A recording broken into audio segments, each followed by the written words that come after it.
Shalom semuanya, kita berbahagia hari ini kita bisa walaupun melalui layar bertatap muka di dalam ibadah.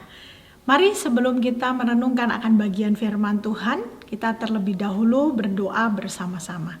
Mari kita berdoa. Tuhan Allah Bapa kami bersyukur kepadamu kalau hari ini kami boleh bersama-sama untuk beribadah. Tuhan, kiranya Engkau yang hadir dalam hidup kami, Engkau yang memelihara hidup kami dari dahulu, sekarang sampai selama-lamanya. Kami yakin dan percaya Engkau pun hadir bagi setiap diri kami. Karena itu Tuhan, pada hari ini kami rindu Engkau mengurapi, melayakkan hamba-Mu ketika menyampaikan kebenaran firman Tuhan. Dan tolong Tuhan setiap kami yang menerima firman Tuhan ini, supaya kiranya kami boleh juga diberikan satu kemampuan untuk memahami firman-Mu dan melakukan kebenaran firman-Mu. Terima kasih, kami serahkan waktu kami di depan hanya di dalam nama Tuhan Yesus, Allah kami yang hidup, Juru Selamat kami. Kami berdoa, kami bersyukur, haleluya, amin. Nah, rekan-rekan sekalian dan anak-anak sekalian, hari ini kita akan membahas tentang satu tema, yaitu dangers of envy. Atau kalau kita artikan adalah bahaya daripada iri hati. Nah, apa yang dimaksudkan dengan hal ini? Kita akan mengupas hal ini, kita akan belajar supaya kita tidak mengalami satu kondisi yang bahaya daripada iri hati. Saya ingin membacakan bagi Anda Amsal pasalnya yang ke-14 ayatnya yang ke-30. Jika Anda memiliki Alkitab, silakan untuk dibuka Alkitabnya. Amsal pasalnya yang ke-14 ayatnya yang ke-30. Saya bacakan bagi Anda sekalian. Hati yang tenang menyegarkan tubuh, tetapi iri hati membusukkan tulang. Sekali lagi ya, hati yang tenang menyegarkan tubuh, tetapi iri hati membusukkan tulang.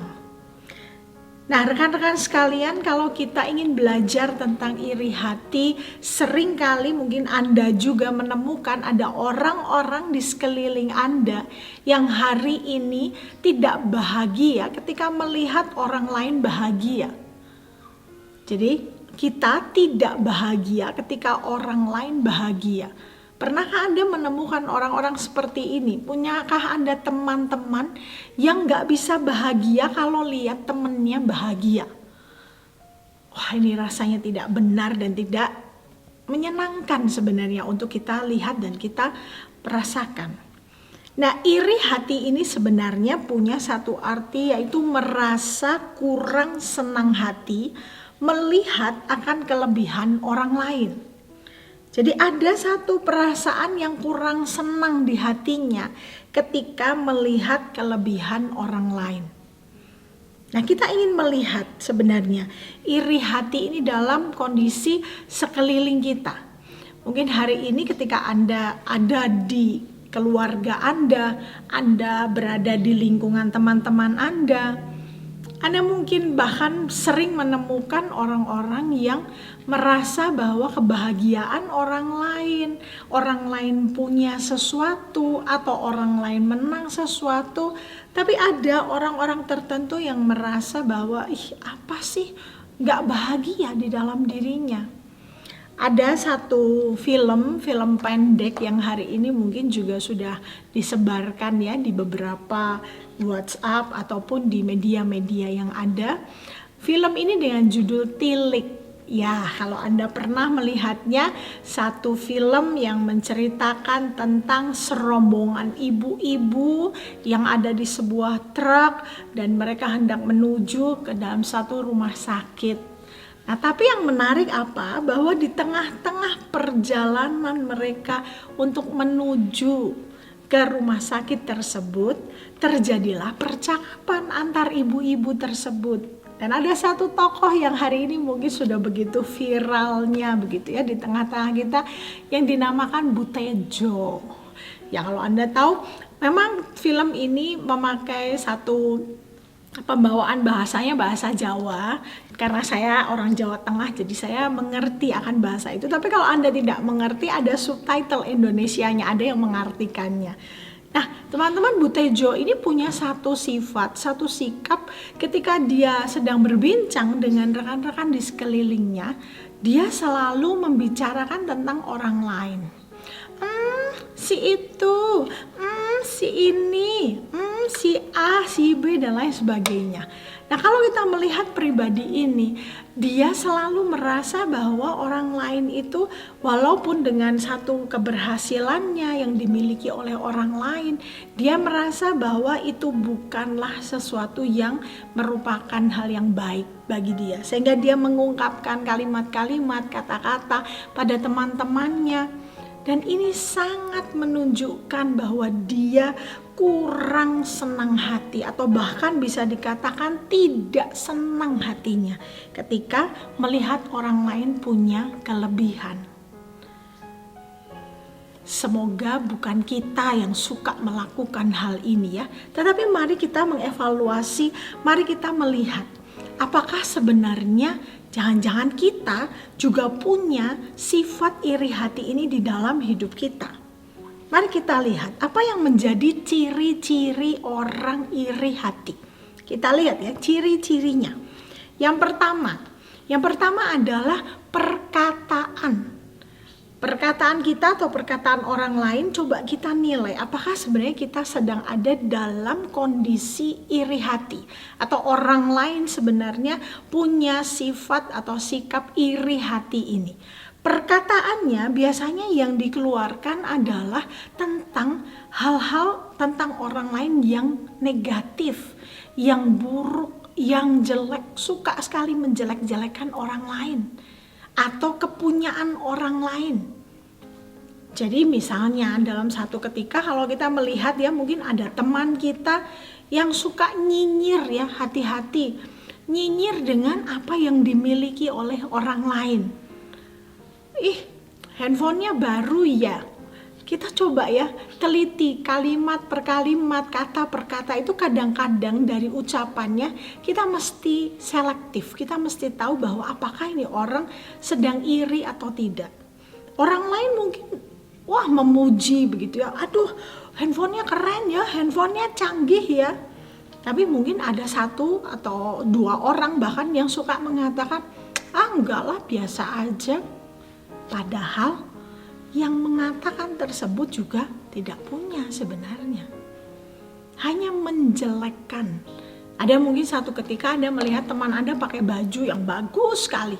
Lalu teman-teman tuh bilang, bajunya bagus, bajunya keren loh. Beli di mana? Aku juga mau. Wah, semua orang memuji penampilan orang tersebut. Tapi orang yang iri hati, perkataan yang keluar adalah, enggak ah, bajunya ukurannya enggak pas. Warnanya norak, modelnya jadul, enggak banget lah bajunya, dijelek-jelekan. Jadi dari perkataan seseorang yang iri hati biasanya mengeluarkan kalimat-kalimat yang negatif, kalimat-kalimat yang menjelekkan. Itu adalah ciri pertama orang yang punya sikap atau sifat iri hati ini. Hati-hati dengan hal ini, atau jangan-jangan kita menjadi orang-orang yang punya sifat atau sikap iri hati ini. Kita kalau melihat orang lain punya apa, sesuatu yang lebih dari kita suka menjelek-jelekan mereka, kita suka menjelek-jelekan barang mereka. Enggak lah, itu mah biasa aja, itu mah ini mah gitu ya. Jangan suka nyinyir, jangan suka mengembangkan akan iri hati ini. Nah, yang kedua adalah bukan dari perkataan tetapi dari sikap seseorang.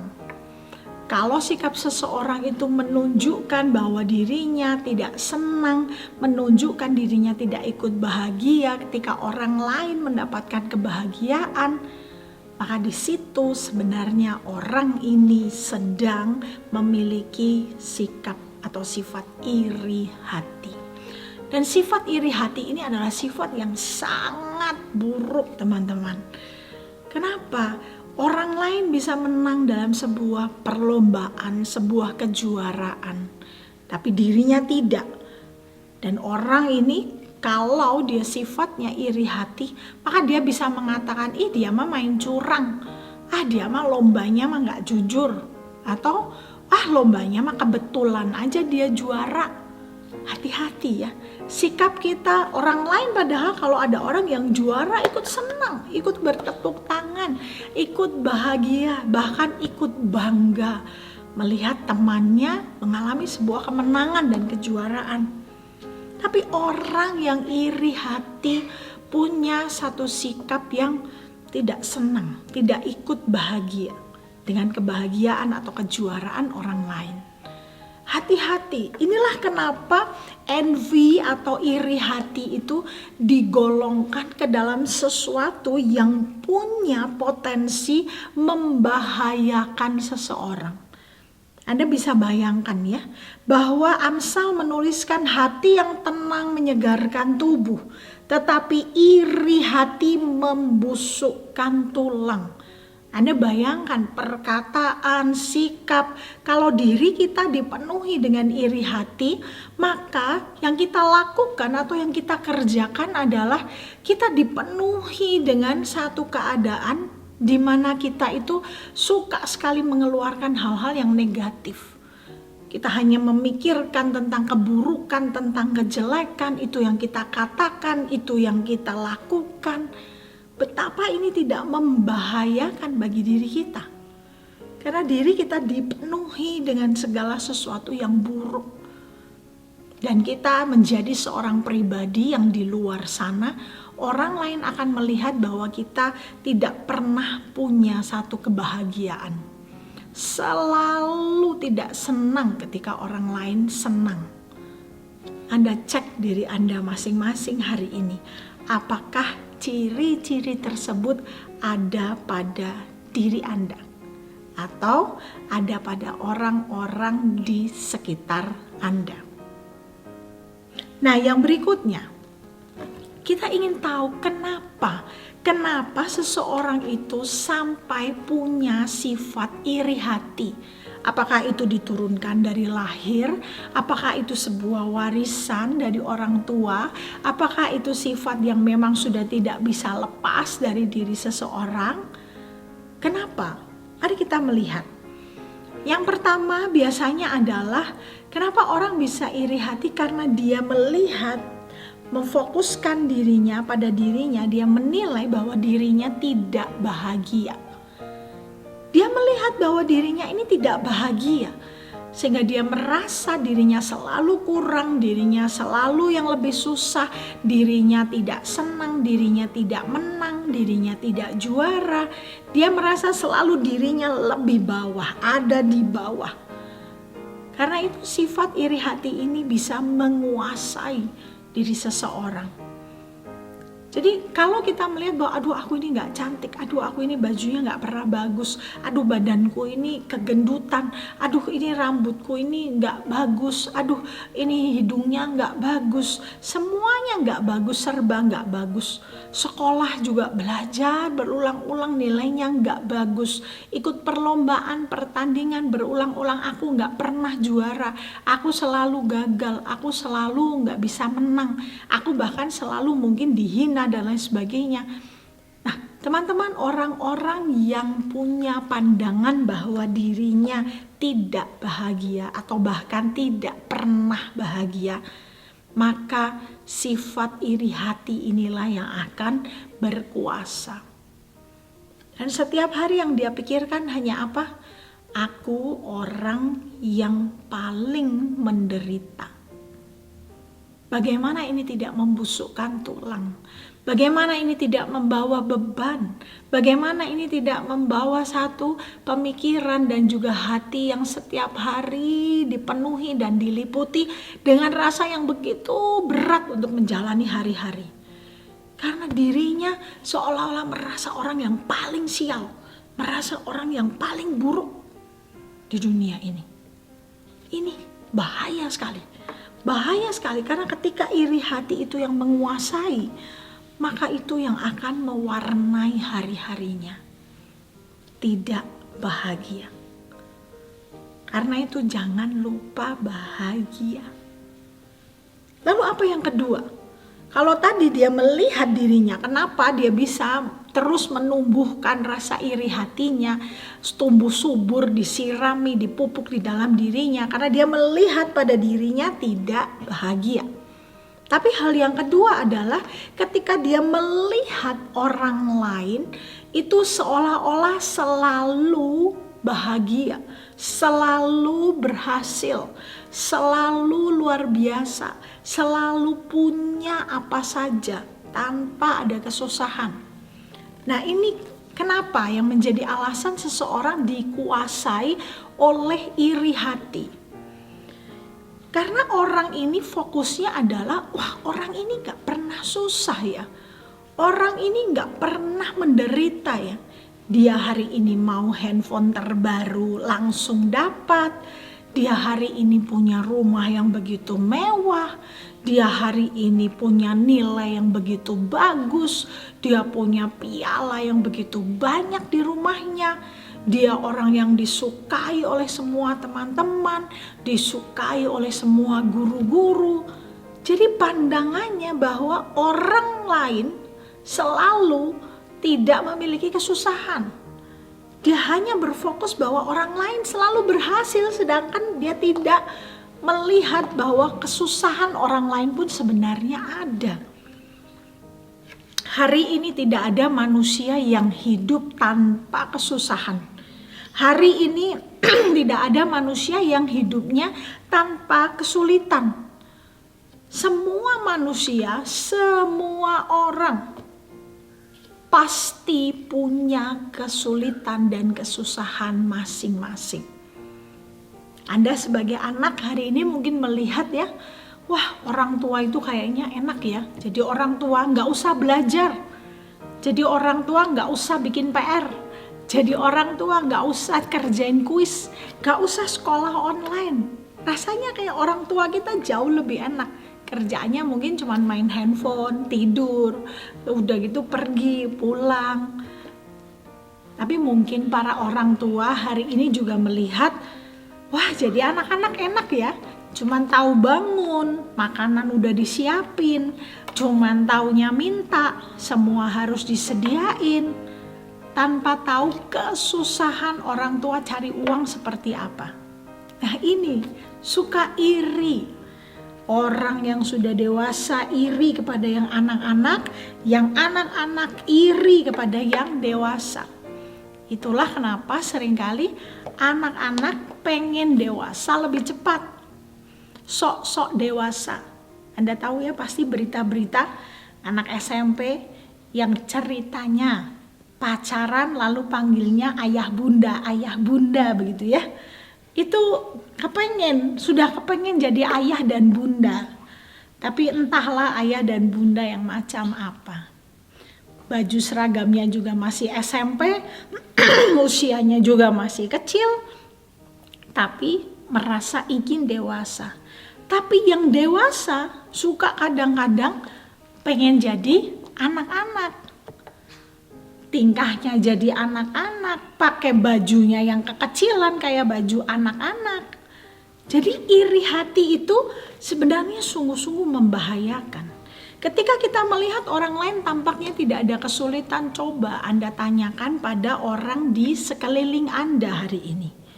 Anda yang anak-anak, tanyakan pada papa mama, Pak, sulitnya jadi papa itu apa? Atau tanyakan kepada mama, Ma, susah gak sih jadi mamaku? Susahnya apa, Ma? Anda yang orang tua, tanyakan pada anak-anak Anda, Nak, hari ini sekolah online, susahnya apa? Apa yang menjadi kesulitan kamu? Apa yang bisa Mama bantu?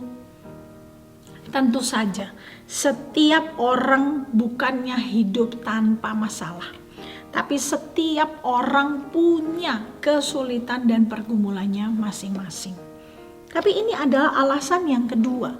Kenapa orang tampaknya seolah-olah orang lain itu bahagia. Tapi hati-hati ketika kita memandang orang lain tanpa masalah, maka di situ sebenarnya kita sedang menumbuhkan iri hati yang ada di dalam diri kita.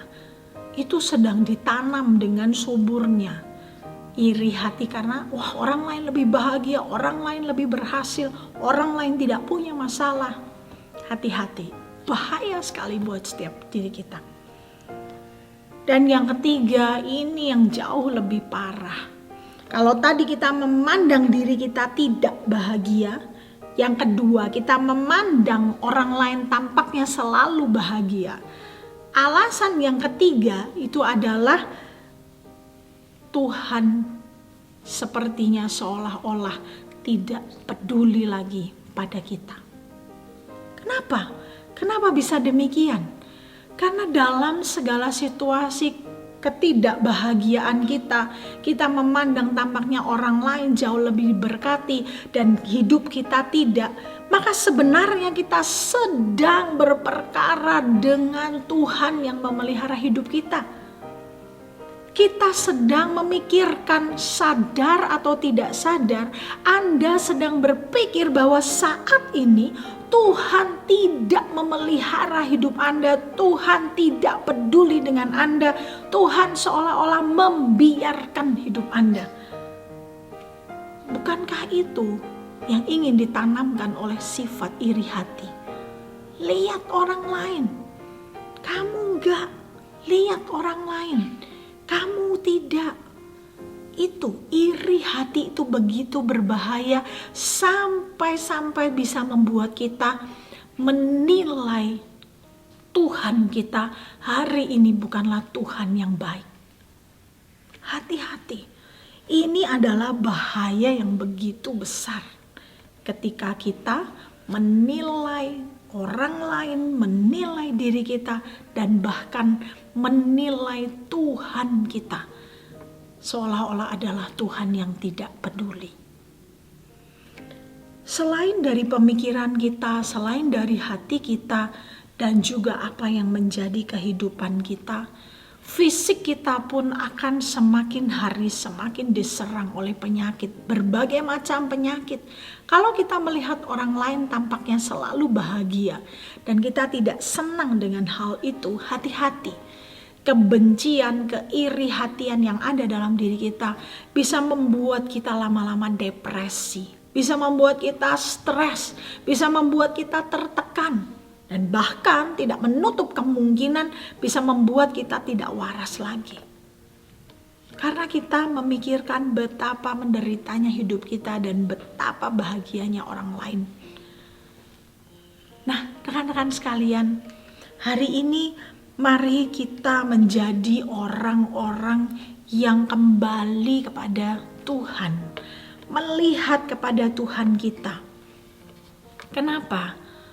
Kita harus sangat berhati-hati dengan sifat iri hati ini. Karena manusia tidak pernah puas dalam kehidupannya. Manusia susah sekali untuk ada di dalam satu titik kepuasan dalam hidupnya. Punya A kepengen A dan B, punya A dan B kepingin A, B dan C, punya A, B, C kepingin A, B, C dan D, dan seterusnya. Dan itu tidak pernah berhenti dalam hidup manusia. Manusia terus berusaha mengejar segala sesuatu seolah-olah dia ingin membahagiakan dirinya. Tapi kepuasan manusia itu tidak ada batasnya. Manusia tidak pernah puas. Lalu bagaimana? Bagaimana seorang manusia bisa hidup dalam keadaan yang jauh dari iri hati ini? Jelas kalau kita ingin jauh dari perasaan iri hati ini, maka yang pertama kita harus bersyukur. Bersyukur atas apa? Bersyukur atas Tuhan yang ada bagi kita. Bersyukur atas pemeliharaan Tuhan bagi kita dan keluarga. Bersyukur atas sekolah yang Tuhan berikan bagi kita. Bersyukur untuk setiap guru-guru yang Tuhan sediakan bagi kita. Bersyukur untuk teman-teman yang Tuhan berikan bagi kita. Bersyukur untuk kepintaran, untuk kepandaian sampai hari ini yang Tuhan terus peliharakan bahkan sampai selama-lamanya. Syukuri itu semuanya. Karena ketika Anda bersyukur, maka hati Anda akan dipenuhi dengan rasa syukur dan rasa kebahagiaan yang indah. Bersyukurlah atas apa yang Tuhan berikan dalam hidup Anda hari ini.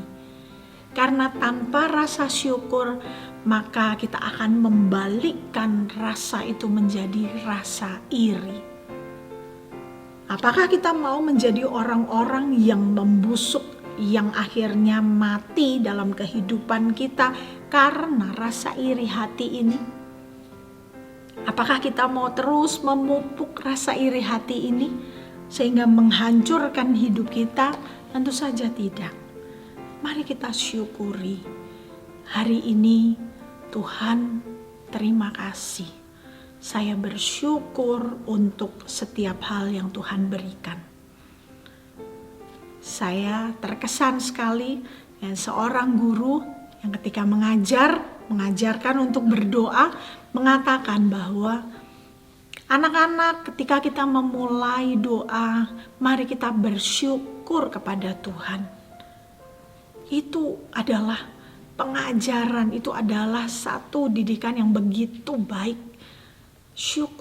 Bersyukur terlebih dahulu kepada Tuhan atas apa yang ada dalam hidup kita hari ini.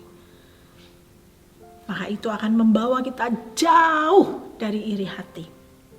Dan yang kedua, tidak hanya bersyukur, tapi kita harus percaya bahwa Tuhan pasti memberikan yang terbaik bagi kita.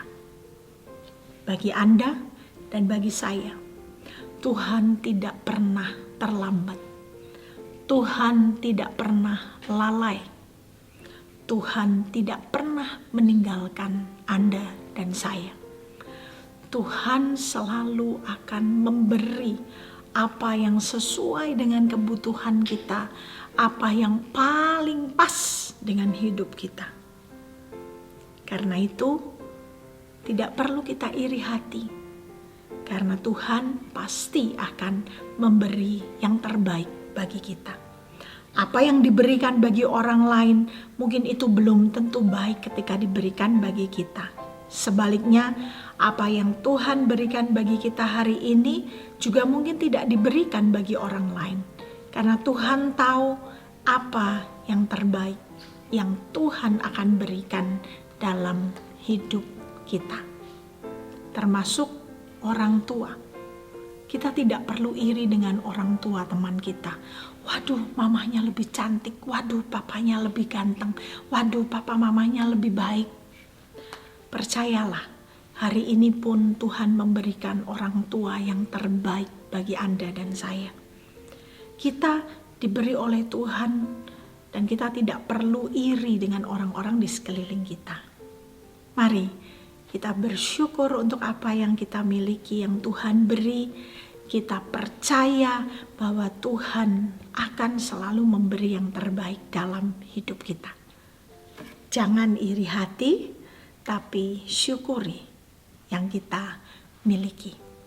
Amin. Mari kita berdoa. Tuhan, terima kasih kalau hari ini kami boleh menyadari bahwa kami adalah orang-orang yang Tuhan pelihara dengan cinta yang begitu luar biasa.